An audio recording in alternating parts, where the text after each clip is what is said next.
Very good morning to all of you. एक बार फिर से स्वागत है दोस्तों आप सबका हमारे कार्यक्रम talk show with Chetan sir में। हमारा जो लास्ट एपिसोड था दोस्तों, उसमें हमने बात की थी कि एक ग्रेट अपलाइन के 15 गुण कौन से होते हैं जो उसे एक ग्रेट अपलाइन बनाते हैं। उनमें से हमने 6 गुण कवर किए थे पिछले एपिसोड में। आज हम 7वें गुण पर बात करेंगे और अपनी बात को आगे बढ़ाने के लिए मेरे साथ मौजूद है इस समय स्टूडियो में मिस्टर चेतन हांडा। तो दोस्तों स्वागत है चेतन सर का। Thank you very much Sarabjit, thanks lot. Hello everyone, आपके प्यार के लिए बहुत बहुत धन्यवाद। जैसा कि सरबजीत ने बताया कि हम पिछले एपिसोड में एक ग्रेट अपलाइन के अंदर क्या गुण होने चाहिए उसकी बात कर रहे थे। हमने पिछली बार 6 गुणों की बात करी थी। आज हम 7वें गुण से शुरू होंगे और 15वें गुण तक जाएंगे।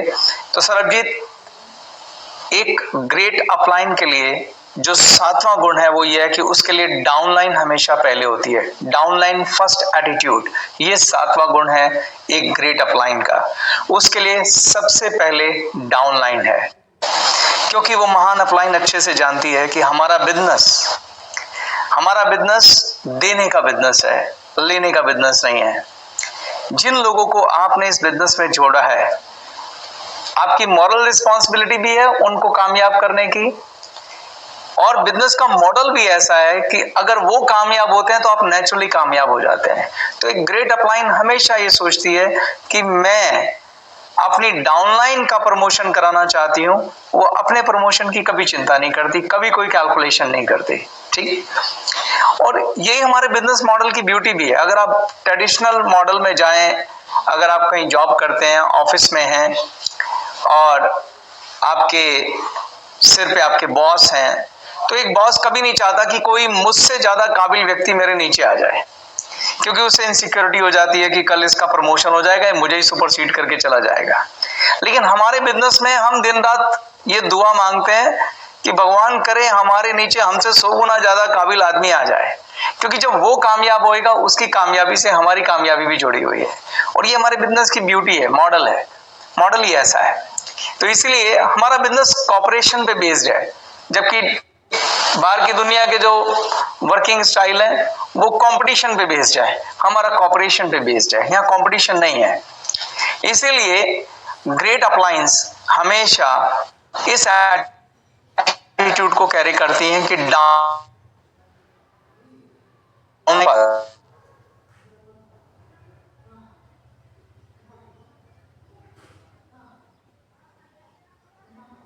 मैं पहले नहीं हूं, मेरी डाउनलाइन पहले है।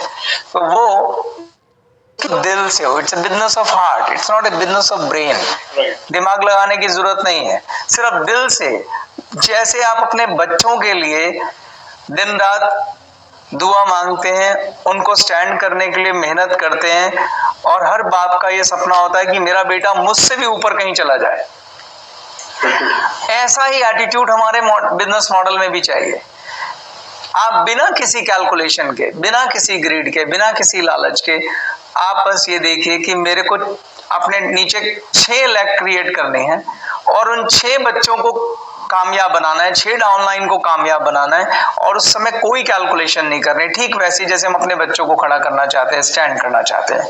अगर आप इस एटीट्यूड से काम करेंगे कि डाउनलाइन फर्स्ट, तो आपको कामयाब होने से कोई नहीं रोक सकता। मेरा बेटा मुझसे भी ऊपर कहीं चला जाए, ऐसा ही एटीट्यूड हमारे बिजनेस मॉडल में भी चाहिए।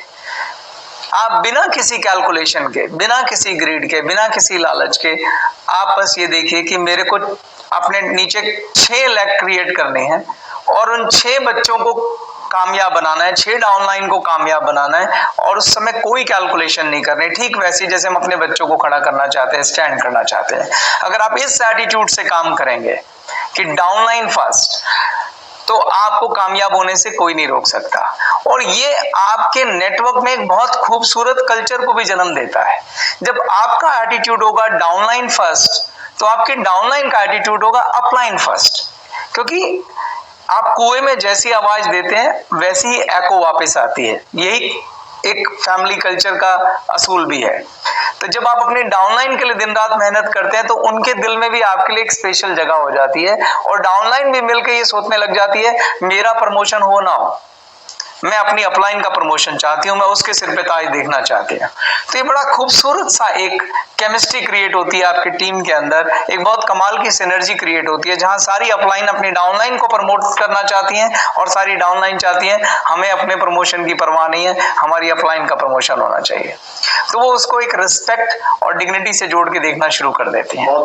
यस, बहुत खूब सर। हम जिस नेटवर्क को लीड करते हैं सर, उसमें भी जिस तरह जब आप कह रहे थे तो मैं सोच रहा था, तो मेरे मन में बहुत सारे लोग ऐसे आए जो वाकई में जिन्होंने आपकी इस बात को सार्थक करके दिखाया है। हमारे बीच में आज हमारे एक साथी मौजूद नहीं है, उनका नाम है राजू सिंह। मैं जब उनके बारे में सोचता हूँ जब भी, तो मुझे लगता है कि वो बिल्कुल उस तरह की एक ग्रेट अपलाइन थे जिन्होंने हमेशा इस परंपरा को ध्यान में रखते हुए ही काम किया है। वो हमेशा अपनी टीम को आगे बढ़ाना, उनके प्रमोशंस करवाने, उनके बारे में सोचना, कभी अपने आप को आगे ना रख के हमेशा टीम को आगे रखना। तो हर वो क्वालिटी जिसका आप जिक्र कर रहे हैं वो मैंने उनमें देखी, और आज भी बहुत सारे लोग ऐसे मौजूद हैं जो इस परंपरा पे काम करते हैं सर। उसमें सर हमारे बीच में यहाँ मौजूद जनार्दन जी हैं, राजेश मोदी जी हैं। मैं हर एक का नाम तो नहीं ले सकता क्योंकि ऐसे बहुत सारे लोग हैं जिन्होंने इस परंपरा पे काम करते हुए अपने जीवन को जिया है। उन्होंने डायरेक्ट सेलिंग में जितना समय भी बिताया है सर, उन्होंने इस परंपरा का हमेशा ध्यान रखा है कि कैसे अपने से आगे अपनी डाउनलाइन को रखा जाए, उनकी प्रमोशन के लिए काम किया जाए, उनके चेक के लिए काम किया जाए। तो ऐसे बहुत सारे लोग हमारे नेटवर्क में मौजूद हैं कि मार्गदर्शन में हम लोगों ने ये सीखा है कि कैसे डाउनलाइन को आगे बढ़ाया जाता है, कैसे डाउनलाइन के लिए काम किया जाता है। और वाकई में हमने ये भी देखा है तो डाउनलाइन भी आपके लिए जान लगाती है, और वो इतना खूबसूरत एक्सपीरियंस होता है। यकीनन जो लोग इस परंपरा में एक एक करके अपनी लेग खड़ी करते रहेंगे, उनको उनके सारे सपने पूरे होंगे, उनके ड्रीम पूरे होने से कोई नहीं रोक सकता। अब मैं सरबजीत 8वें गुण की तरफ आता हूं। जी सर। एक should be a problem solver, यानी कि वो किसी भी समस्या का समाधान प्रस्तुत करने वाला होना चाहिए। वो समस्या फैलाने वाला नहीं होना चाहिए, वो समस्या का हिस्सा नहीं होना चाहिए, वो समाधान का हिस्सा होना चाहिए। ये 8वां और बहुत महत्वपूर्ण गुण होता है एक महान अपलाइन में। जैसा कि मैंने आपको पहले भी बोला था सरबजीत, कि दुनिया में कोई ऐसी जगह नहीं है जहां आए दिन कोई ना कोई समस्या खड़ी नहीं होती, कोई ना कोई चैलेंज खड़ा नहीं होता। और डेफिनेटली चूंकि आप एक लीडर हैं, तो जब भी समस्या आती है तो लोग आपकी तरफ देखते हैं, दे कम टू यू। अब यहाँ बहुत महत्वपूर्ण हो जाता है कि आप उसे कैसे डील करते हैं। जैसे मैं आपको ये बात एक थोड़े से लाइट मूड में एक उदाहरण से समझाने का प्रयास करता हूँ। मान लीजिए ये कमरा है जहाँ हम बैठे हैं और इसमें एक ट्यूबलाइट लगी हुई है और वो जलबुझ हो रही है, खराब हो गई है। 8-10 लोग बैठे हैं। आपने वो एक कैरेक्टर की बात करी थी ना, क्या नाम था उसका, उदास कुमार। तो ये वो 8-10 लोग उदास कुमार ही बैठे हुए थे, एंड इनकी प्रतिक्रिया उस ट्यूब को लेके क्या है वो मैं आपको समझाना चाहता हूँ। उनमें से एक उठा कह रहा है कि ये जो ट्यूब खराब है, अगर अच्छी कंपनी की लगाई होती तो आज ये दिन नहीं देखना पड़ता, ये ट्यूब ऐसे नहीं कर रही होती। दूसरा बोल रहा है कि हाँ, अगर अच्छी क्वालिटी का तार लगाया जाए या अच्छे इलेक्ट्रीशियन से लगवाया जाए तो भी ये स्थिति नहीं होती। तीसरा बोला इसमें मेंटेनेंस डिपार्टमेंट की गलती है, अगर वो ठीक समय पर इन ट्यूब्स को बदलता रहे तो भी ये प्रॉब्लम नहीं होगी। तो सभी ने बहुत सुंदर सुंदर बातें करी, पर उनमें से कोई भी ऐसा नहीं था जो खड़ा होकर बोला कि चलो इसको ठीक कराए। Nobody want to become the part of solution, कि कोई एक व्यक्ति खड़ा हो जिस डिपार्टमेंट से रिलेटेड वो समस्या, उस व्यक्ति के पास जाए और अपना कंप्लेंट दर्ज कराए कि ट्यूब खराब है, इसको आप प्लीज बदल दीजिए। ठीक, तो दूसरों में दोष ढूंढना में हमें मजा आता है, क्योंकि उससे हमारी एक सिक्योरिटी क्रिएट होती है। बट एक महान व्यक्ति इस सब चीजों में अपना समय व्यर्थ नहीं करके सीधा समाधान की बात करता है। जैसे मैं आपको बहुत सुंदर स्टोरी से बात समझाने का प्रयास करता हूँ। एक बहुत ही कमाल का पेंटर था और वो अपने गुरु का सबसे बेहतरीन शिष्य था। और एक दिन उसके गुरु ने बोला कि अब तुम्हारी पेंटिंग की शिक्षा पूरी हो गई है और तुम बहुत अच्छे पेंटर हो, सर्वश्रेष्ठ पेंटर हो, अब आपकी शिक्षा पूरी हो गई है और अब आप जा सकते हैं। उस पेंटर के मन में आया कि मेरे गुरु, जो कि इस धरती के सर्वश्रेष्ठ गुरु हैं, अगर उन्होंने मुझे बोला है कि मैं पेंटिंग सीख गया हूं तो मुझे इसकी परीक्षा लेनी चाहिए। उन्होंने क्या किया, उन्होंने अपनी लाइफ की एक मास्टरपीस पेंटिंग बनाई जी। और उस पेंटिंग को शहर के चौक में लगा दिया और नीचे उन्होंने लिखा कि इस पेंटिंग में अगर किसी को कोई भी कमी दिखाई देती है तो उस पर आप एक निशान लगा दें। वो बड़े आत्मविश्वास के साथ उस पेंटिंग को वहां लगा गए कि ये पेंटिंग परफेक्ट है, इसमें कोई गलती ढूंढी नहीं जा सकती। और सुबह लगा के आ गए और शाम को बड़े आत्मविश्वास के साथ देखने के लिए पहुंचे कि देखें लोगों ने क्या जवाब दिया जी। और वो देखकर हैरान रह गए कि उस पेंटिंग पर निशान ही निशान, निशान ही निशान, निशान ही निशान, निशान ही निशान थे। और जब उसने उस पेंटिंग को देखा, कह रहे हे भगवान, मेरे गुरु कह रहे थे कि मैं सर्वश्रेष्ठ पेंटर हूं, मेरे में इतनी कमियां, मेरी पेंटिंग में इतनी परेशानी। तो वो तो डिप्रेशन का शिकार हो गए। बड़े दुखी मन से वो पेंटिंग को उतार कर घर लाए और अगले ही दिन उस पेंटिंग को लेकर अपने गुरु महाराज के पास पहुंच गए कि गुरुदेव, आप तो कह रहे थे मैं सर्वश्रेष्ठ पेंटर हूं, देखो लोगों ने मेरी पेंटिंग का क्या हाल किया। गुरुदेव उसको देखकर मुस्कुराए। उन्होंने कहा अच्छा एक काम करो, तुम हूबहू एक पेंटिंग और बनाओ। उसने पेंटिंग फिर से बनाई। उस जगह से वापस उसी चौक पे लगा के आओ, मगर नीचे ये लिखना कि इस पेंटिंग में आपको कुछ भी गलत लग रहा है, कृपया उसे ठीक कर दें। ओके, अच्छा। और वो अगले दिन उस पेंटिंग को उसने वापस लगाया और लिखा कि इसमें जो भी कमी लग रही है आप उसे कृपया ठीक कर दें। आपको क्या लगता है उस दिन शाम को क्या हुआ होगा? मुझे लगता है सर उस पेंटिंग में कोई निशान नहीं होगा। परफेक्ट, एक भी निशान नहीं था। Because nobody want to part of solution, सब प्रॉब्लम फैलाना चाहते हैं। That is the attitude। तो ग्रेट अप्लायंस जो होती हैं वो प्रॉब्लम सॉल्व करने की तरफ फोकस करती हैं, प्रॉब्लम फैलाने की तरफ नहीं। क्योंकि मैं आपको वैसे भी बता दूं कि ये क्यों महत्वपूर्ण हो जाता है हमारे बिजनेस के अंदर। आपको याद होगा मैंने कहा था हमारा बिजनेस पॉजिटिव ऊर्जा का बिजनेस है, मोटिवेशन का बिजनेस है। आपको अपने अंदर फायर चाहिए, अग्नि चाहिए, एनर्जी चाहिए। जब आप किसी भी तरह का नेगेटिव डिस्कशन करते हैं, इवन ट्यूब खराब करने का भी नेगेटिव डिस्कशन करते हैं, तो आप एक नेगेटिव ऊर्जा फैलाते हैं जो आपके टीम वर्क, आपके मोटिवेशन, आपके एनर्जी लेवल के लिए घातक है। तो हमारे बिजनेस में बहुत जरूरी है कि जो ग्रेट अप्लायंस हैं, जो उनका एटीट्यूड है वो प्रॉब्लम सॉल्वर का एटीट्यूड होना चाहिए। तो ग्रेट अप्लायन का एटीट्यूड प्रॉब्लम सॉल्वर का एटीट्यूड होना चाहिए। आप बिल्कुल ठीक कह रहे हैं चेतन सर कि एक अपलाइन को प्रॉब्लम सॉल्वर होना चाहिए। मैं आपसे एक ऐसी घटना शेयर करता हूं, एक ऐसी ग्रेट अपलाइन की जो मात्र 15% के लेवल पर थी और उसने ये साबित किया कि लेवल से फर्क नहीं पड़ता, आपके एटीट्यूड से फर्क पड़ता है। चाहे आप किसी भी लेवल पर हो, अगर आपके सामने कोई समस्या आए तो आप उसका हल ढूंढ सकते हैं। ये घटना है एक जगह है बुलंदशहर की। बुलंदशहर में एक व्यक्ति ज्वाइन हुआ, खालिद नाम का। खालिद को ज्वाइन कराने वाले का नाम था महेश, जो उनके स्पॉन्सर थे।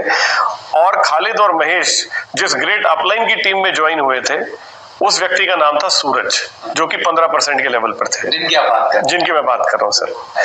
तो खालिद जो है सर, खालिद के ज्वाइन करने पर एक चैलेंज ये उत्पन्न हुआ कि जहां पर खालिद रहते थे वहां पर दूर दूर तक कोई फ्रेंचाइजी मौजूद नहीं थी और जहां खालिद का एड्रेस था वो जगह कोरियर कंपनी के मुताबिक भी ओडीए लोकेशन पर आती थी, यानी कि वहां पर कोरियर की भी डिलीवरी संभव नहीं थी।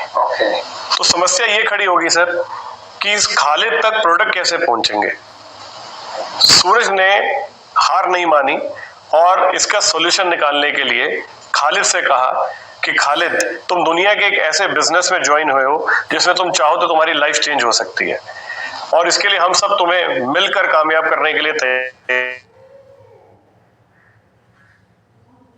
है। लेकिन जो भी चैलेंज है इसे हम मिलकर सॉर्ट आउट करेंगे और इसके लिए थोड़ी सी चैलेंज, थोड़ी सी परेशानी तुम्हें भी उठानी पड़ेगी। क्या तुम उसके लिए तैयार हो? तो खालिद ने कहा मैं तैयार हूं। सूरज ने पूरी टीम की मीटिंग ली सर और उसने उस मीटिंग के अंदर ये घोषणा की कि यदि बुलंदशहर के अंदर कोई भी व्यक्ति है जो कि आपके जान पहचान का है तो आप हमें उसका नाम और उसका एड्रेस बताएं। क्योंकि सूरज ने ऐसा इसलिए किया क्योंकि सूरज के मन में एक आइडिया था कि हम कोई एक ऐसा एड्रेस ढूंढते हैं जो कि खालिद के नजदीक हो, जो कि नॉन एडीआई लोकेशन पे आता हो, यानी कि जहां पर कोरियर की डिलीवरी संभव हो। तो वो अगर एरिया करीब 4-5 किलोमीटर के रेडियस में मिल जाए तो खालिद वहां से जाकर स्कूटर पे पिकअप करके ले आएगा और उससे उसका नेटवर्क बढ़ जाएगा। तो जब ये मीटिंग ली तो उसी मीटिंग के अंदर एक नीलम नाम की लड़की बैठी हुई थी सर। उसने बोला कि मेरी बहन है पुष्पा जो वहां पर रहती है। तो जब पुष्पा का एड्रेस लिया गया और कोरियर कंपनी से पता लगाया गया तो वो नॉन ओडीए लोकेशन पर आता था सर, और वो मात्र 5 किलोमीटर की दूरी पे था खालिद से।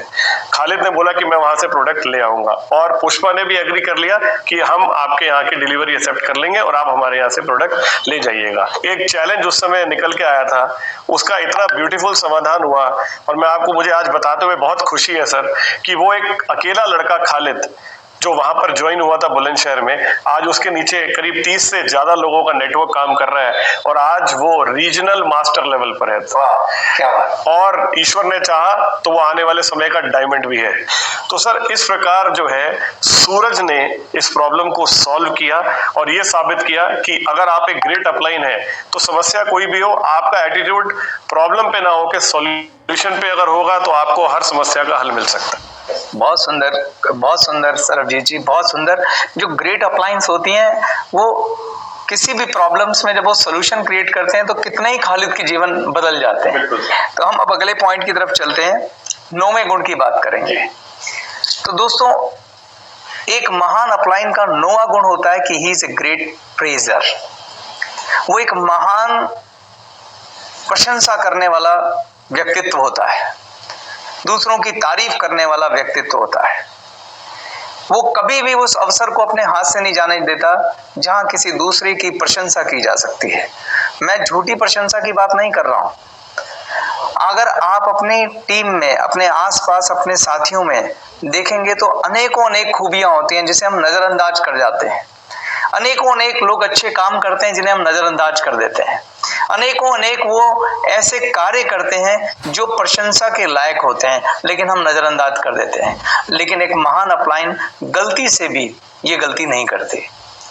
वो कोई मौका नहीं छोड़ती जहां वो अपनी डाउनलाइन को, अपने साथियों को, अपनी अपलाइन को, जिसने भी कोई भी अच्छा काम किया है वो कोई मौका नहीं छोड़ती, वो खुल के उनकी प्रशंसा करती है। तो प्रशंसा करना एक महान अपलाइन का बहुत बड़ा गुण है। इसके बारे में मैं अभी और विस्तार से आपको बताता हूं। तो सरबजीत, मैंने आपसे बताया कि जो जरूर एक बार सेशन को आगे बढ़ाएं। एक महान अपलाइन होती है वो एक ग्रेट प्रेजर होती है जी, तारीफ करने वाली। कहीं ना कहीं ये बात पॉजिटिव एटीट्यूड से भी जुड़ी हुई है। अगर किसी के पास सकारात्मक नजरिया तो वो हमेशा दूसरों में पॉजिटिव ढूंढता है। जैसे मैंने एग्जांपल दिया था, एक रुकी हुई घड़ी भी दिन में 2 बार सही समय दिखाती है।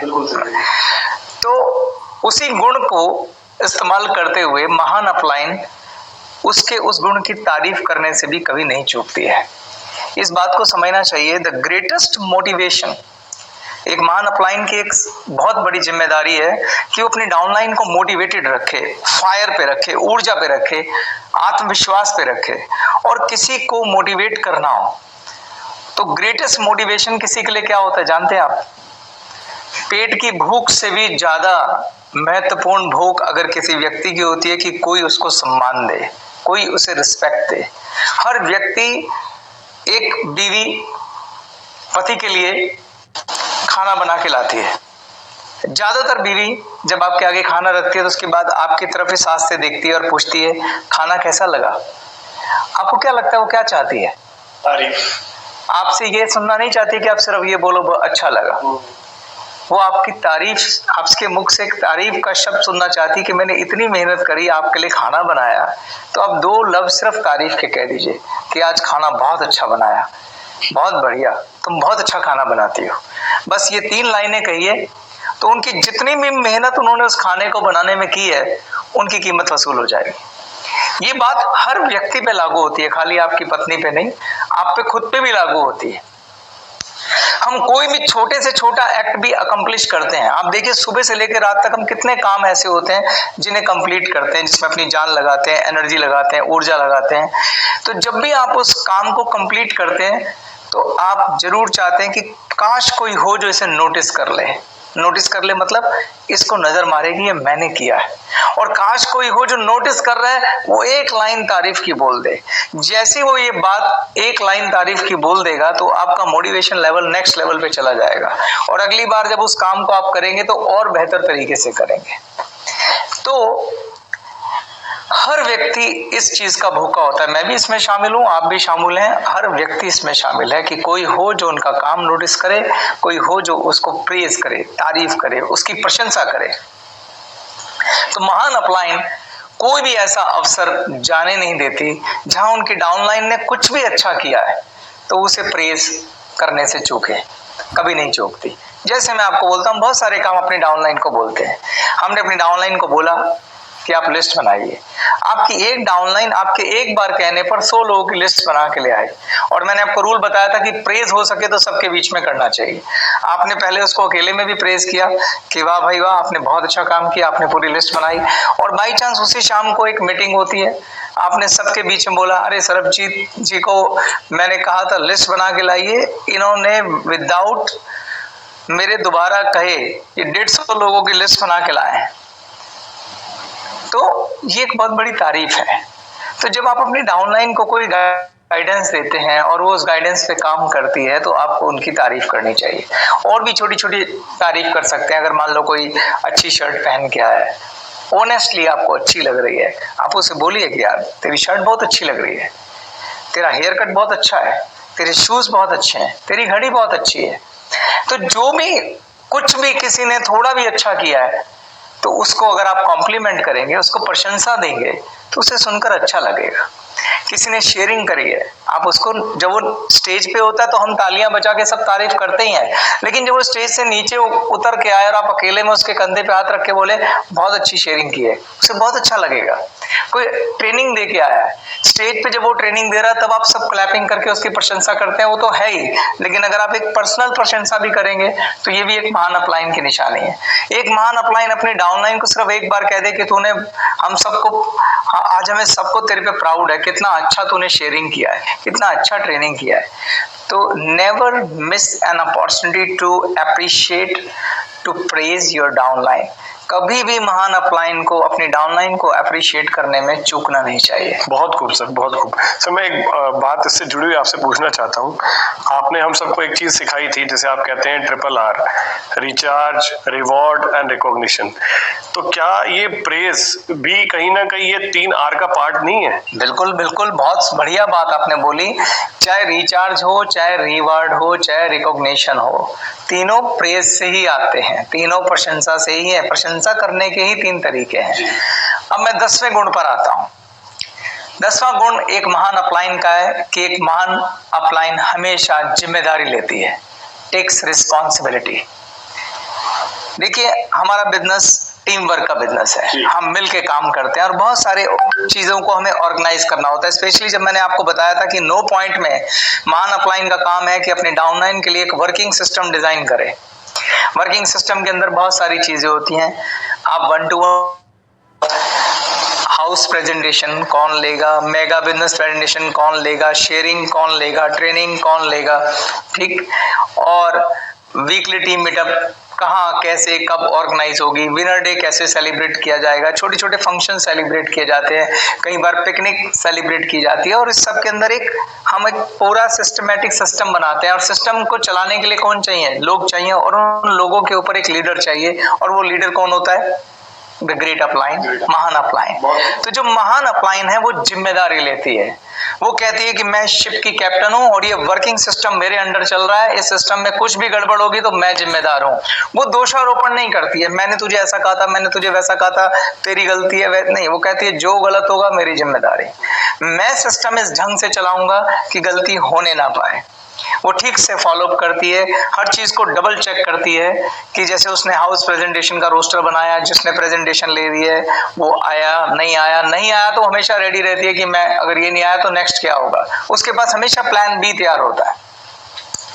तो महान अपलाइन किसी भी काम की जिम्मेदारी लेती है और उस काम को एक जुनून के तहत, एक पैशन के तहत अपने अंजाम पे पहुंचाती है, अपने फिनिश लाइन पे पहुंचाती है। When I say great upline take responsibility, जब मैं ये कहता हूं कि कोई महान अपलाइन जिम्मेदारी लेती है तो उसका एक सिंपल मतलब है, जब आप किसी को काम दे के भूल सकें कि यार ये काम इसको दे दिया है तो ये होगा ही, तो मैं कहूँगा कि उस बंदे ने उस काम की सही से रिस्पॉन्सिबिलिटी ली है। लेकिन अगर किसी व्यक्ति को आपने काम दिया, जैसे फॉर एग्जाम्पल मैंने सरबजीत जी आपको काम दिया कि आज शाम को पौधों में पानी दे देना, और आपने रिस्पॉन्सिबिलिटी ली और मुझे एश्योर किया सर आप चिंता मत करिए, आपने काम मुझे दे दिया, शाम तक पौधों को पानी मिल जाएगा। अब मैं शाम को आता हूँ और अब मैं देखता हूँ पौधों को पानी नहीं है। मैंने कहा सरबजीत आपको मैंने काम दिया था। आपने कहा सर मैं गया था पौधों को पानी देने, पर देखा क्या कि पानी नहीं आ रहा। अब मैं क्या करता, मुझे कुछ समझ नहीं आया। Then you are not a great upline. This is a excuse. Great upline मैंने पहले ही बताया था प्रॉब्लम सॉल्वर होती है। ठीक है, अगर पानी नहीं आया तो क्या हुआ, सरबजीत को इसके आगे सोचना था, मैंने इस काम की जिम्मेदारी ली है, पौधों को पानी मिलना ही चाहिए, तो वो कोई सॉल्यूशन ढूंढेगा। पानी नहीं आया, मैं पड़ोसियों के घर से पानी में भर के लाऊं या मैं कोई टैंकर मंगवाऊं या मैं कुछ भी करूं, पर मुझे इस काम को अंजाम तक पहुंचाना है। और अगर शाम को सरब मैं आऊं वापस और सरबजीत बोले कि सर आज पानी नहीं आया था पर मैंने जुगाड़ करके किसी तरह से आज पौधों को पानी दे दिया, तो अब आप हकदार हैं किसके, प्रशंसा के, तारीफ के, रिकॉग्निशन के, रिवॉर्ड के। और एक महान अपलाइन को ये आपको देना चाहिए, जो मेरा काम कर्तव्य होगा कि सरबजीत ने आउट ऑफ द बॉक्स जाके काम किया है। तो महान अपलाइन रिस्पॉन्सिबिलिटी लेती है और उस काम को अंजाम तक पहुंचाती है, एक्सक्यूज नहीं देती है। They never give excuse. अब हम अगले पॉइंट की तरफ चलते हैं, 11वें पॉइंट की तरफ। तो 11वां गुण जो एक महान अपलाइन में होना चाहिए, महान upline always lead by example. वो अपने डाउनलाइन को उदाहरण के द्वारा, वो उनके लिए एक उदाहरण होती है और उदाहरण बनकर उनको लीड करती है, यानी कि वो अपने एक्शन पे नजर रखती है। देखिए एक बड़ा सिंपल सवाल है मेरा आपसे, आप मुझे बताइए कि आप डायरेक्ट सेलिंग में आए हैं, आप एक अपलाइन हैं, आप अपने नीचे एक नेटवर्क क्रिएट कर रहे हैं जिसमें बिजनेस होगा, बहुत सारे प्रोडक्ट बिकेंगे। तो आप इमेजिन करिए कि आपका आइडियल नेटवर्क कैसा होना चाहिए। जब मैं कह रहा हूं कि आइडियल नेटवर्क कैसा होना चाहिए, तो उससे मेरा मतलब है कि आपके नेटवर्क में, आपकी टीम में जो भी लोग हैं, उनका आप क्या एक्शन देखते हैं। आइडियली आप क्या उम्मीद करते हैं कि उन्हें अपनी दैनिक दिनचर्या में, बिजनेस दिनचर्या में क्या क्या करना चाहिए। जैसे अगर मैं होऊंगा तो मैं चाहूंगा कि जो नए ब्लड को टाइम पर मिलना चाहिए वो सब मिलना चाहिए, यानी कोई भी नया डिस्ट्रीब्यूटर आए वो प्रेजेंटेशन देखे, वो सारी ट्रेनिंग करे और ट्रेनर 1 के लिए भी प्रयास करे, वो लिस्ट भी बनाए, वो टाइमली गेस्ट इंट्रोड्यूस करे, वो प्रोडक्ट की ट्रेनिंग करे, वो प्रोडक्ट खुद यूज करे, ठीक, और वो एक रेगुलर कंज्यूमर ऑफ प्रोडक्ट भी हो और वो रिटेल भी लगातार करे। ये मैं मोटा मोटा बता रहा हूँ, और भी बहुत सारी चीजें हैं, पर मैं ये चाहता हूँ कि मेरी डाउनलाइन में हर व्यक्ति, जो भी डिस्ट्रीब्यूटर आया है, वो वेल ट्रेंड, एजुकेटेड, ज्ञानवान, विजडम वाला और अपने एक्शन पर आइडली चलने वाला, कंपनी के सिस्टम को फॉलो करने वाला, डिसिप्लिन में रहने वाला, एथिकल, ऑनेस्ट, ईमानदार, टीम कल्चर को फॉलो करने वाला होना चाहिए। सपोज मैं ऐसा चाहता हूँ, बिल्कुल ठीक है। और मुझे लगता है मैं क्या चाहता हूँ, दुनिया में हर महान अपलाइन चाहेगी कि मेरी डाउनलाइन में ऐसा खूबसूरत फैमिली कल्चर हो, जहाँ डिसिप्लिन हो और जहाँ बिजनेस के लिए सब लोग सिंसियर हो, ठीक। तो मैं इसको ये कहना चाहता हूँ कि जो महान अपलाइन है वो अच्छे से जानती है कि हमारा बिजनेस डुप्लीकेशन का है, एंड आपकी डाउनलाइन आपको अपना रोल मॉडल मानती है। आप जो भी करेंगे आपकी डाउनलाइन उसको डुप्लीकेट करेगी, या दूसरे शब्दों में आप कहिए कि जो भी कुछ आप अपने डाउनलाइन से कराना चाहते हैं आप खुद करने लग जाइए। आप चाहते हैं डाउनलाइन आपकी रिस्पेक्ट करे, आपको अपनी अपलाइन की रिस्पेक्ट करनी चाहिए। आप चाहते हैं कि आपकी डाउनलाइन ट्रेनिंग ले, एजुकेशन ले, आपको एजुकेशन और ट्रेनिंग लेनी चाहिए। आप चाहते हैं वो 7 दिन के अंदर लें तो आप अपने शेयरिंग में ये कह सकें कि मैंने ज्वाइन करने के पहले 10 दिन के अंदर सारी ट्रेनिंग पूरी कर ली थी, यकीन मानिए आपकी डाउनलाइन भी यही करेगी। तो जो भी आप एक्शन करेंगे, क्योंकि हम अपने एक्शन की शेयरिंग करते हैं और आपकी डाउनलाइन उस शेयरिंग को सुनती है, उस शेयरिंग से वो लोग इंस्पायर्ड होते हैं कि हमारी अपलाइन ने ये सब एक्शन किए थे तो हम भी करेंगे, और उन एक्शन को लाइव देखते भी हैं। तो your action is very very important. Action have more sound than speaking. आपके बोलने से ज्यादा ताकत आपके एक्शन में होती है। स्पेशली हमारे बिजनेस में ये 2000% लागू होता है। तो आपको अपने बारीक बारीक एक्शंस को पर नजर रखनी चाहिए। जैसे अगर हम कहीं फ्रेंचाइजी में या किसी पावर हाउस में काम करते हैं तो आप क्लीनिंग के ऊपर ध्यान रखेंगे तो आपकी डाउनलाइन भी क्लीनिंग पे ध्यान रखेगी। आप जितने भी वॉलंटियर हैं उनकी रिस्पेक्ट करिए। जो रूल रेगुलेशन आपने उस संस्था के बनाए हैं उन रूल रेगुलेशन की पहले आप रिस्पेक्ट करिए। मान लीजिए आपने रूल बनाया कि जब भी हम अंदर आएंगे हम अटेंडेंस रजिस्टर में साइन करेंगे, तो ये नहीं कि आपको लगे मैं तो सीनियर हूँ, मुझे अटेंडेंस लगाने की क्या जरूरत है। आप खुद अटेंडेंस लगाइए, आपकी डाउनलाइन भी लगाएगी। आप पैर पहुंच कर अंदर आएंगे, आपकी डाउनलाइन पैर पहुंच कर आएगी। आप बड़ों को रिस्पेक्ट देंगे, आपकी डाउनलाइन बड़ों को रिस्पेक्ट देगी।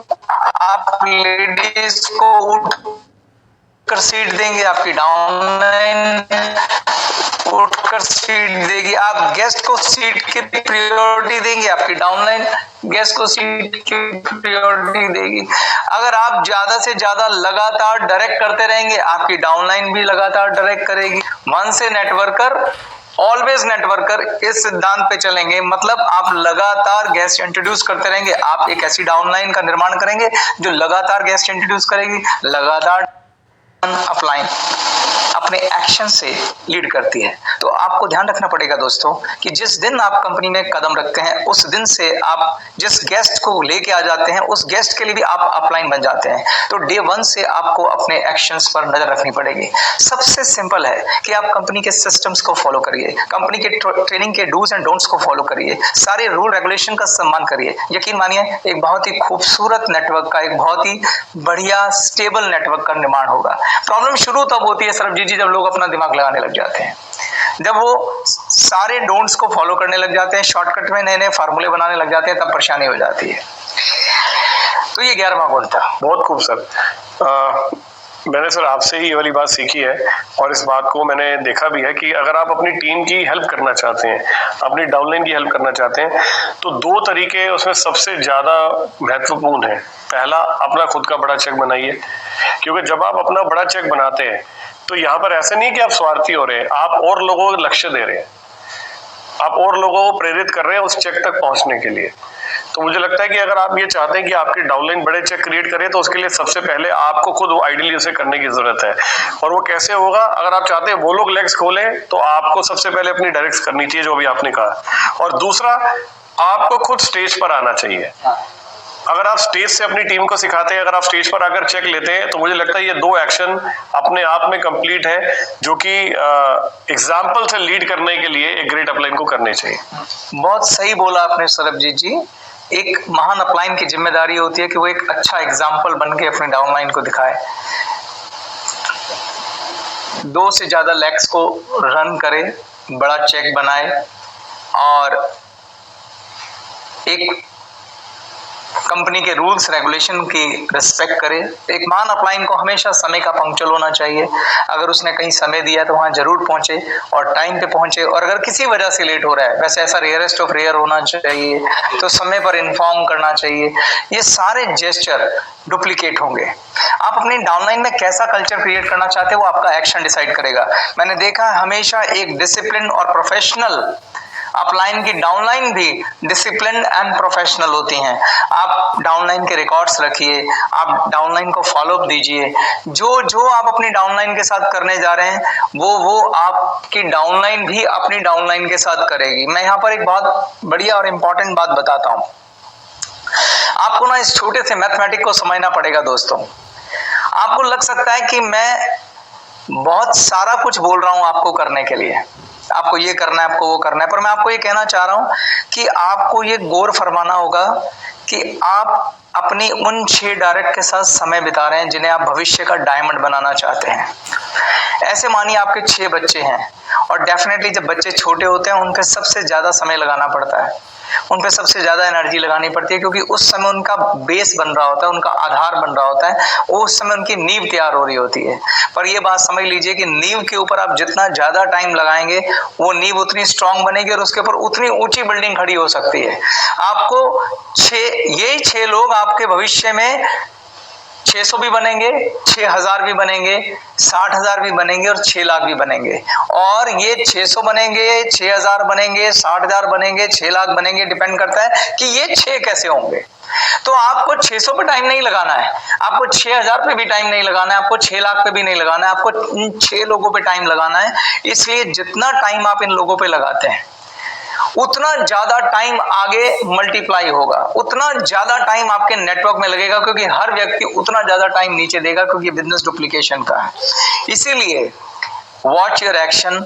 एक महान अपलाइन को किसी भी नियम में कतोही नहीं बरतनी चाहिए। जो डाउनलाइन को चाहिए उसे खुल के देना चाहिए, अच्छे से वक्त देना चाहिए, अच्छे से समय लगाना चाहिए। जितने नियमों का पालन कर सकते हैं उतने नियमों का पालन करना चाहिए, ताकि आप एक महान नेटवर्क को जन्म दे सके। तो सर मैं आपकी बात से ये समझ पाया कि जिन 6 लोगों की आप बात कर रहे हैं ये आपकी डायरेक्ट लेग्स हैं। यस। नंबर 2, आप ये कहना चाहते हैं कि ये जो 6 लोग हैं ये आपकी नींव की 6 ईंटें हैं जिसके ऊपर एक बहुत बड़ी ऊंची इमारत खड़े होने वाली है। बिल्कुल सही। तो अगर आपकी जो नींव की ईंटें हैं अगर वो मजबूत होंगी, वो स्ट्रांग होगी, तो आप जितनी चाहे उतनी ऊंची इमारत को खींच सकते हैं। बिल्कुल। तो जो आपकी 6 डायरेक्ट हैं उनके साथ अपना हाथ ऐसे पकड़ लीजिए एंड होल्ड देम और उन्हें बोलिए कि तुम मेरे कहने से इस बिजनेस में आए हो। अब ये हाथ मैंने पकड़ लिया है और मैं मेक श्योर करूंगा कि हम मिलके एज ए टीम काम करें, और मैं हाथ तब तक नहीं छोड़ूंगा जब तक तुम कामयाब नहीं हो जाओगे। अब मैं अगले गुण पे आता हूं जो इसी से जुड़ा हुआ है। महान अपलाइन हमेशा इस सिद्धांत को सेंटर में रख के काम करते हैं और सिद्धांत का नाम है प्रिंसिपल ऑफ डुप्लीकेशन। महान अपलाइन हमेशा प्रिंसिपल ऑफ डुप्लीकेशन को सेंटर में रख के काम करती है, इस शब्द को दिमाग से हटने नहीं देती। प्रिंसिपल ऑफ डुप्लीकेशन ये कहता है सरबजीत जी कि मैं जो कुछ करूंगा मेरी डाउनलाइन वही सेम करेगी। आप जो करेंगे आपकी डाउनलाइन ने आपके एक्शन को आप ऐसा नहीं कर सकते कि आप कहें अपनी डाउनलाइन से जाओ और एजुकेशन कर लो, मगर आपकी डाउनलाइन को पता है आपने एजुकेशन अटेंड नहीं करी। They will not listen you. आपको बोलना चाहिए आओ मेरे साथ, आओ मेरे साथ, चलो मिलकर एजुकेशन अटेंड करते हैं। दैट्स ए महान अपलाइन। ओके, तो ग्रेट अपलाइंस हर बात में प्रिंसिपल ऑफ डुप्लीकेशन को सेंटर में रखती हैं। कोई भी ऐसा काम मत करिए दोस्तों जो डुप्लीकेट नहीं हो सकता। फॉर एग्जाम्पल, मैंने भी थोड़ी देर पहले आपको बताया था कि कई बार हमारे दिमाग में बड़े नए नए आइडियाज आते हैं कि यार हमें इस काम को इस तरीके से करना चाहिए, उस तरीके से करना चाहिए, इस तरीके से करना चाहिए, और कई बार उसमें शॉर्ट टर्म सक्सेस मिल भी जाता है। जैसे मैं आपको एक उदाहरण देता हूँ। मेरे नेटवर्क में, मैं नाम नहीं लूंगा क्योंकि नाम लेना अच्छा नहीं होता, मेरे नेटवर्क में एक लड़के ने ज्वाइन किया। वो काफी रिच फैमिली से था। ये बात है 1999 की, 1999 की। उसने क्या किया, हम तो घर में जाके 1-to-1 प्रेजेंटेशन करते थे या फिर हम ऑफिस में गेस्ट को बुला के प्रेजेंटेशन देते थे। उसने एक नया तरीका निकाला। उसके बाद पैसे थे, उसने 5 स्टार होटल के अंदर एक मीटिंग रखी और उसमें अपने बहुत सारे गेस्ट बुलाए और वहाँ प्रेजेंटेशन हुई। और डेफिनेटली 5 स्टार होटल था, उसने बहुत सारे वहाँ पे खाने के सामान भी रखे, तो डेफिनेटली बहुत सारे गेस्ट आए और कन्वर्जन भी अच्छी निकली और उसका बिजनेस शुरू हो गया। और शुरू में उसको बहुत स्पीड से प्रमोशन मिले क्योंकि वो बहुत ही अट्रैक्टिव था, बहुत ही कमाल था, बहुत ही अच्छी एम्बियंस थी, लोग आ रहे थे। मगर थोड़े दिन में क्या हुआ कि उसका नेटवर्क एक ग्रोथ के बाद जाके रुक गया। उसकी मुझसे बात हुई, उसने कहा यार कि मेरा नेटवर्क बहुत तेजी से ग्रो किया और बहुत अच्छा हम कर रहे थे, मगर अचानक नेटवर्क रुक गया। मैंने कहा मैं जानता हूँ तेरा नेटवर्क क्यों रुक गया। तो उन्होंने बोला क्या, क्यों रुक गया? मैंने कहा क्योंकि तुमने सिस्टम को तोड़ा। अब इसमें क्या फ्लॉ था मैं वो बताने जा रहा हूँ सरबजीत जी। वो एक रिच फैमिली से था, वो 5 स्टार होटल अफोर्ड कर सकता था, वो बहुत सारे एम्बियंस अफोर्ड कर सकता था, लेकिन जरूरी नहीं कि जो उसके नीचे लोग के बाद लोग जुड़े वो उतने रिच फैमिली से हों। तो नेटवर्क ग्रो किया, जब तक वो खुद खर्च कर सकता था उसने कर लिया, मगर एक लिमिट के बाद उसकी भी बस हो गई। पर नीचे वाले लोग उस चीज को कॉपी नहीं कर पाए, उसको डुप्लीकेट नहीं कर पाए, वो इतना महंगा होटल अफोर्ड नहीं कर पाए, वो इतनी लेविश प्रेजेंटेशन अफोर्ड नहीं कर पाए। उसका नतीजा क्या हुआ? जब लोगों ने, नीचे के लोगों ने 1-to-1 प्रेजेंटेशन करने की कोशिश करी, क्योंकि बिजनेस डुप्लीकेशन का है, जब उनके गेस्ट ज्वाइन हुए तो उन्हें लगा जब तक 5 स्टार होटल में प्रेजेंटेशन नहीं होगी गेस्ट ज्वाइन होगा ही नहीं। तो वो एक मानसिकता हो जाती है, वो एक दिमाग में बात बैठ जाती है और लोगों ने काम करना बंद कर दिया, जिससे उसका नेटवर्क गिर गया। तो इसलिए बहुत जरूरी है इस बिजनेस में, महत्वपूर्ण ये नहीं है कि आप क्या कर सकते हैं, महत्वपूर्ण ये है कि जो आप कर सकते हैं क्या वो बाकी लोगों के लिए भी आसानी से कॉपी किया जा सकता है।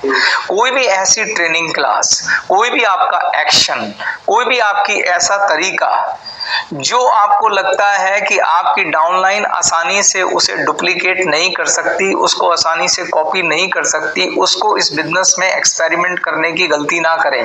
हो सकता है आपको शॉर्ट टर्म रिजल्ट मिल जाए, पर लॉन्ग टर्म में वो कोलैप्स हो जाएगा। इसलिए जो महान अपलाइन है हमेशा बिजनेस में इस सिद्धांत को सेंटर में रखती हैं, प्रिंसिपल ऑफ डुप्लीकेशन। कुछ भी ऐसा मत करिए जो डुप्लीकेट ना हो सके। जैसे अगर आप 1-to-1 प्रेजेंटेशन करते हैं, अपने घर में आपके घर गेस्ट आया, प्रेजेंटेशन कर रहे हैं, आपको लगे यार मेरे पास तो पैसे है, वो लोग खाली बिस्किट रखते थे, मैं समोसे भी रख सकता हूँ, मैं रसगुल्ले भी रख सकता हूँ, मैं हल्दीराम की मिठाई भी रख सकता हूँ, तो मैं आपको कहूँगा डोंट डू इट। आप सिंपल बिस्किट रखिए, क्योंकि वो आसानी से डुप्लीकेबल है। अमीर आदमी भी रख सकता है, गरीब आदमी भी रख सकता है। तो आपको दिमाग में रखना पड़ेगा कि आपकी डाउनलाइन में हर तबके का व्यक्ति आएगा, अमीर भी आएगा, गरीब भी आएगा, पढ़ा लिखा भी आएगा, अनपढ़ भी आएगा, सब्जी वाला भी आएगा, होटल वाले भी आएगा, डॉक्टर भी आएगा, लॉयर भी आएगा, हर तरह का व्यक्ति आएगा। कोई भी ऐसी पद्धति, कोई भी ऐसी प्रणाली को अपनी डाउनलाइन में अपने काम करने के सिस्टम में ना लगाएं जिसे कोई वर्ग अडॉप्ट ना कर सके या डुप्लीकेट ना कर सके। परफेक्ट है, बहुत बढ़िया। तो जो 13वां गुण एक महान अपलाइन में होना चाहिए वो है respect your upline what ever happen. अपनी अपलाइन को बहुत सम्मान करना, चाहे कुछ भी हुआ हो। इस बिजनेस में आप सब कुछ अपनी अपलाइन से सीखते हैं और अपनी अपलाइन को डुप्लीकेट करते हैं, फिर आप खुद एक अपलाइन बन जाते हैं और फिर आप अपनी डाउनलाइन को वो सब कुछ सिखाते हैं और वो उसको डुप्लीकेट करके उसे भी अपलाइन बना देते हैं और वो भी यही करती है। यानी हमारे बिजनेस में आप सीखते हैं और उसके बाद सिखाते हैं। यहाँ हम सीखते हैं सिखाने के लिए। तो इस सिलसिले में जो सबसे महत्वपूर्ण कड़ी है वो है respect. A downline always should respect upline. अब जैसा कि मैंने आपको बताया था कि आपकी डाउनलाइन वही करेगी जो आप करेंगे। तो अगर आप चाहते हैं कि आपकी डाउनलाइन आपकी रिस्पेक्ट करे बतौर अपलाइन, तो आपको भी अपनी अपलाइन, जितनी भी ऊपर तक अपलाइन है, उन सब की रिस्पेक्ट करनी होगी। और ये बहुत एसेंशियल है। जैसा कि मैंने बोला था कि इस बिजनेस में नेगेटिव डिस्कशन, नेगेटिव ऊर्जा की कोई जगह नहीं है। अगर किसी अपलाइन को, अपने नेटवर्क को खराब करना है तो बहुत सिंपल तरीका बता रहा हूं, आप नेगेटिव डिस्कशन शुरू कर दीजिए। और नेगेटिव डिस्कशन करना बहुत आसान है। अगर आप किसी चीज में कमियां ढूंढना चाहें तो आप भगवान में भी कमियां ढूंढ सकते हैं। जैसे मैंने जो स्टोरी बताई थी कि अगर एक व्यक्ति ने जब वो तस्वीर चौक पे लगाई थी तो हर आदमी उसमें निशान लगा के चला गया था। नेगेटिव ढूंढना सबसे आसान काम है। जो पुरुषार्थ का काम है वो पॉजिटिव ढूंढने का काम है। तो आपको चाहे कुछ भी हो जाए अपनी अपलाइन की रिस्पेक्ट करनी नहीं छोड़नी है। ऐसा हो सकता है, ऐसा मुमकिन हो, ऐसी पॉसिबिलिटी है कि आपको अपनी अपलाइन से कुछ शिकायतें हो। कई लोगों की अपलाइन उनको सपोर्ट नहीं करती हैं, या कई बार अपलाइन जो है वो अच्छी नहीं होती है, कई बार अपलाइन एथिकल नहीं होती है, जो उसको करना चाहिए वो नहीं करती है। मगर आपको दूसरों के एक्शन से अपना एक्शन तय नहीं करना चाहिए। अगर आपकी अपलाइन ने गलत किया तो इसका मतलब ये नहीं कि आप अपनी डाउनलाइन के साथ गलत करेंगे। अगर आप एक सच्चे लीडर हैं तो आप मेक श्योर करेंगे कि जो आपको नहीं मिला वो आपकी डाउनलाइन को मिलना चाहिए। मैं इसको एक स्टोरी से समझाने का प्रयास करता हूँ। एक पिता की 2 संतान थी। वो पिता खूब शराब पीता था, शाम को घर आता था, अपनी पत्नी को पीटता था, बच्चों को पीटता था, बच्चों घर की जो इनकम होती थी उसको शराब में उड़ा देता था।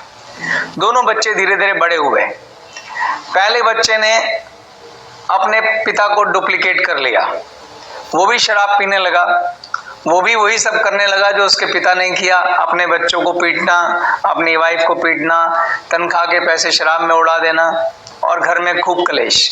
लेकिन दूसरे बेटे ने संकल्प लिया कि जो मेरे पिता की वजह से मुझे कष्ट हुआ वो कष्ट मैं अपने बच्चों को नहीं होने दूंगा। तो दूसरा बेटा वो ग्रेट अपलाइन है।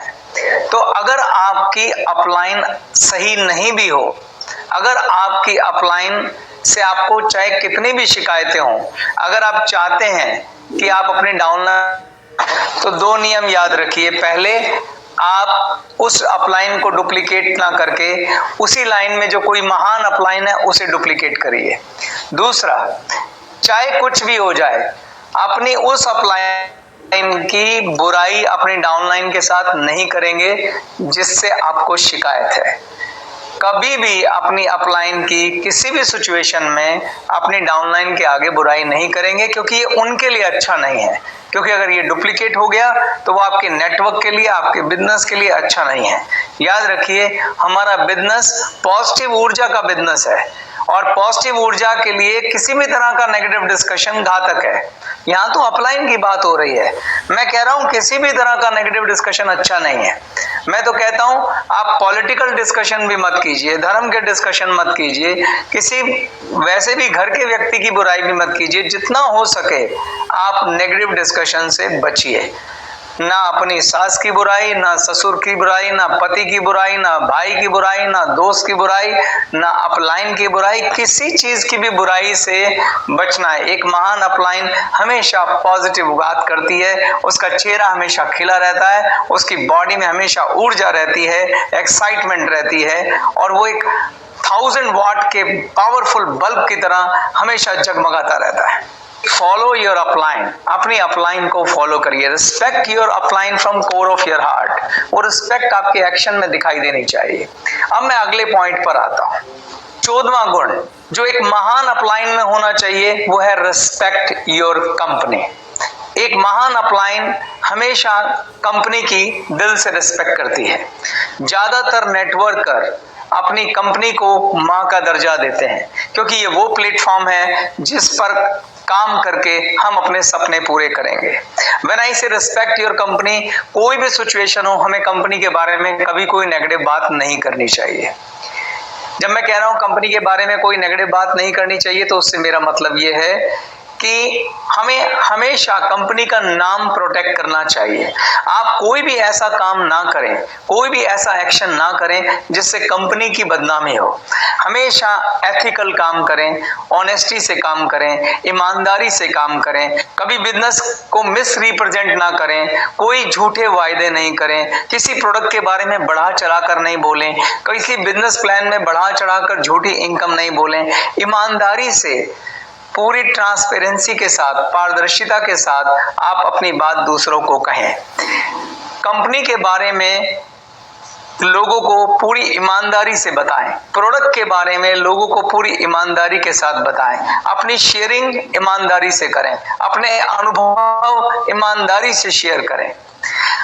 ऐसा हो सकता है कि आपको कंपनी का कोई प्रोडक्ट पसंद ना आए। अगर कंपनी का कोई प्रोडक्ट पसंद नहीं आया तो उस प्रोडक्ट का सुझाव कंपनी को भेजें, उसका फीडबैक कंपनी को भेजें। मैंने आपको कहा था कि हमें हमेशा समाधान का हिस्सा बनना है, समस्या फैलानी नहीं है, समस्या सॉल्व करनी है। अगर कोई प्रोडक्ट ठीक नहीं बना तो आप कंपनी को उसका फीडबैक दीजिए। अगर कोरियर में कोई प्रोडक्ट आपके पास ठीक तरीके से नहीं पहुंचा, पैकिंग फटी हुई पहुंची या कोई सर्विस में इशू है, उसका फीडबैक दीजिए।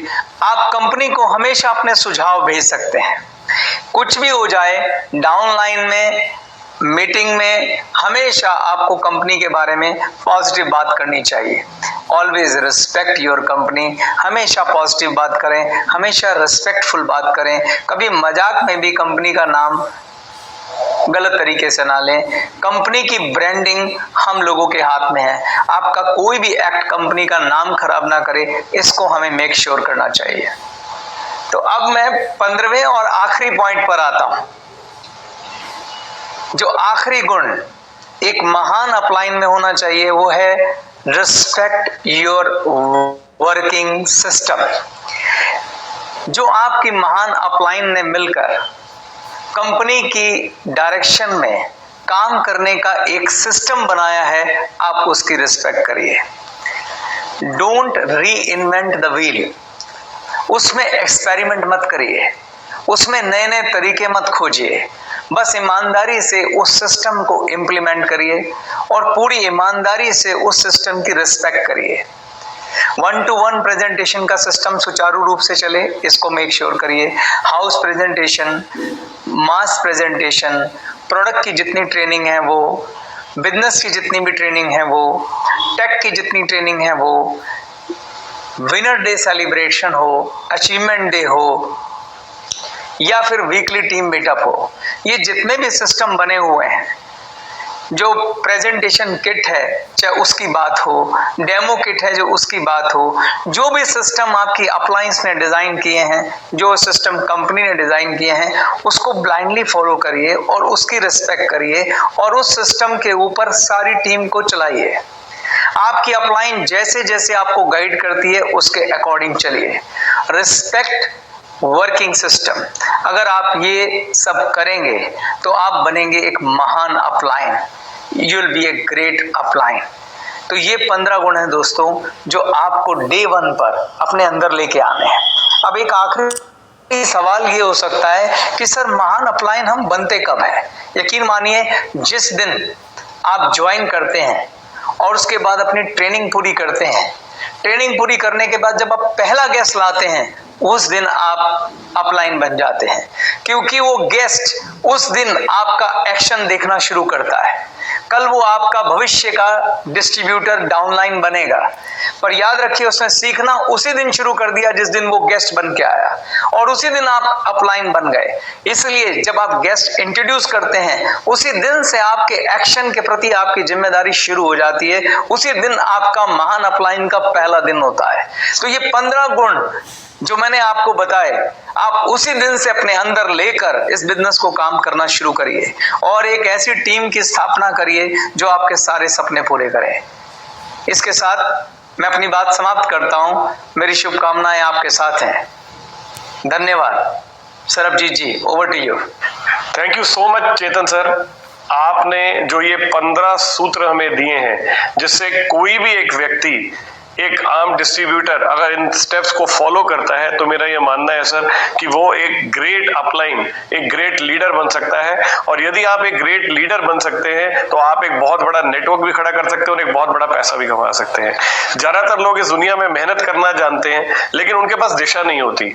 मेरा ये मानना है, आपने जो ये दिशा आज हम सबको दी है, इसके ऊपर जो भी लोग अपने सपनों से प्यार करते हैं, जो एक्शन प्लान तलाशते थे, आज उन्हें वो मिल गया है। और मैं इस बात को बहुत यकीन से कह सकता हूं कि अगर आप इन 15 स्टेप्स को फॉलो करेंगे तो आपको सक्सेस जरूर मिलेगी। Thank you so much Chetan sir आपके इन टिप्स के लिए। मुझे लगता है कि आप हमारे साथ इसी तरह बने रहें इस टॉक शो पे, ताकि हम इस तरह के और सवालों को आपके आगे रखें और आपसे इस तरह का ज्ञान हमें प्राप्त हो, जिससे बहुत सारे लोगों की लाइफ चेंज हो सके। आप लोग दोस्तों बने रहिए अगले वीडियो के लिए। तब तक हमारी ओर से आप सर कुछ कहना चाहते हैं? आखिरी में बस मैं यही कहना चाहता हूं सरबजीत कि great अपलाइंस create network of great downline. महान अपलाइन महान डाउनलाइन का नेटवर्क क्रिएट करती हैं और वो महान डाउनलाइन ही महान अपलाइन बनती है। बहुत खूब सर। आपकी एक बात मुझे और याद आ गई जो आपने आज से कुछ साल पहले कही थी, मैं उसे भी दोहराना चाहूंगा। आपने एक बात बोली थी कि डायरेक्ट सेलिंग लोगों का नेटवर्क बनाने का बिजनेस नहीं है, आपने कहा था डायरेक्ट सेलिंग लीडर्स का नेटवर्क बनाने का बिजनेस है। Yes. तो आज आपने उस बात को हम लोगों को बहुत खूबसूरत तरीके से समझाया है कि कैसे एक डाउनलाइन एक ग्रेट लीडर बन सकती है, और जितने ज्यादा लीडर आपकी टीम में मल्टीप्लाई होंगे उतने ही ज्यादा आपके नेटवर्क की सेल मल्टीप्लाई होगी, आपकी टर्नओवर मल्टीप्लाई होगी। Thank you so much Chetan sir आपके इस टिप्स के लिए। दोस्तों, आप इन टिप्स को जरूर फॉलो करें, इसे एक्शन में लेकर आए, क्योंकि आपके पास यदि ज्ञान है और अगर आप उसे एक्शन में नहीं डालते तो उससे कुछ होने वाला नहीं है। अब बारी आपकी है, टिप्स आपके पास है, ज्ञान आपके पास है, अब उसे आपको एक्शन में कन्वर्ट करना है। और मैं उम्मीद करता हूं जो भी लोग अपने सपनों से प्यार करते हैं उनके लिए तो ये एक ऐसी जड़ी बूटी है जिसकी तलाश उन्हें थी, जो उन्हें मिल गई है। अब आपको सिर्फ और सिर्फ इसको अमल में लेकर आना है। मैं उम्मीद करता हूं आप ऐसा जरूर करेंगे। बने रहिए हमारे साथ इस टॉक शो पर, जल्दी हाजिर होंगे अगले वीडियो में एक अगले सवाल के साथ। तब तक हमारी ओर से आप स्वस्थ रहें, व्यस्त रहें और मुस्कुराते रहें। नमस्कार। नमस्कार, धन्यवाद सर, बहुत